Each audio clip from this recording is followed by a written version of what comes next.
झारखंड विधानसभा चुनाव में इस बार सरायकेला सीट पर सबकी नजरें टिकी होंगी।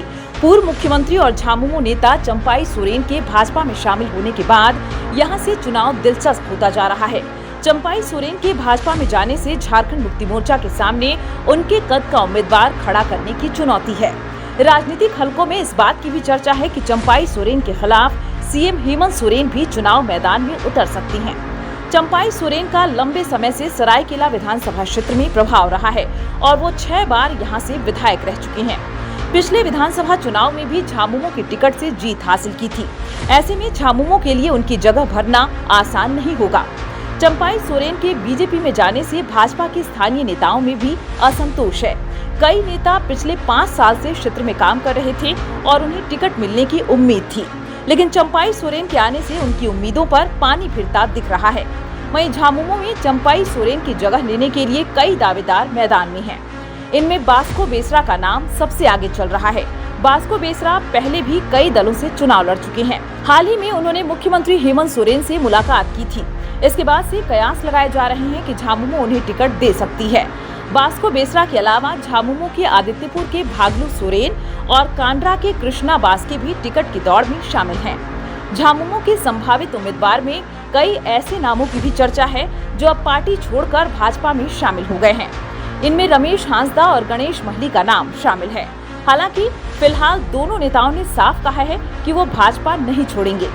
जेएमएम के कुछ वरिष्ठ नेताओं का मानना है कि मुख्यमंत्री हेमंत सोरेन को खुद इस सीट से चुनाव लड़ना चाहिए, लेकिन हेमंत सोरेन वर्ष 2014 और 2019 में साहिबगंज जिले के बरहेट विधानसभा सीट से निर्वाचित हुए हैं और लगभग तय माना जा रहा है कि हेमंत सोरेन बरहेट से लगातार तीसरी बार चुनाव लड़ेंगे। हालांकि 2019 में हेमंत सोरेन बरहेट के अलावा दुमका सीट से भी चुनाव में विजयी रहे।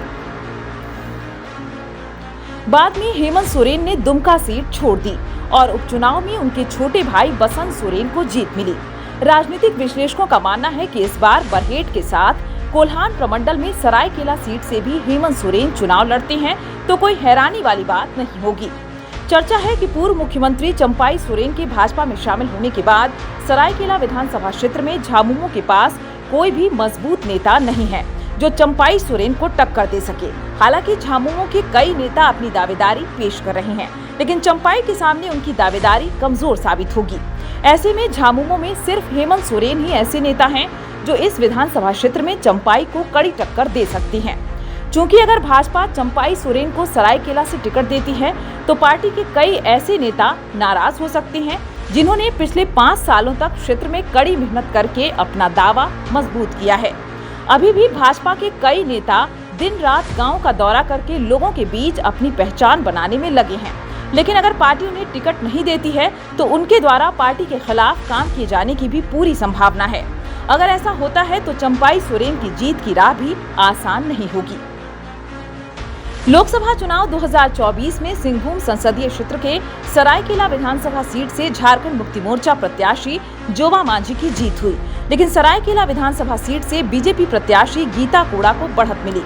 इसे तब तत्कालीन सीएम चंपाई सोरेन और जेएमएम के लिए बड़ा झटका माना गया।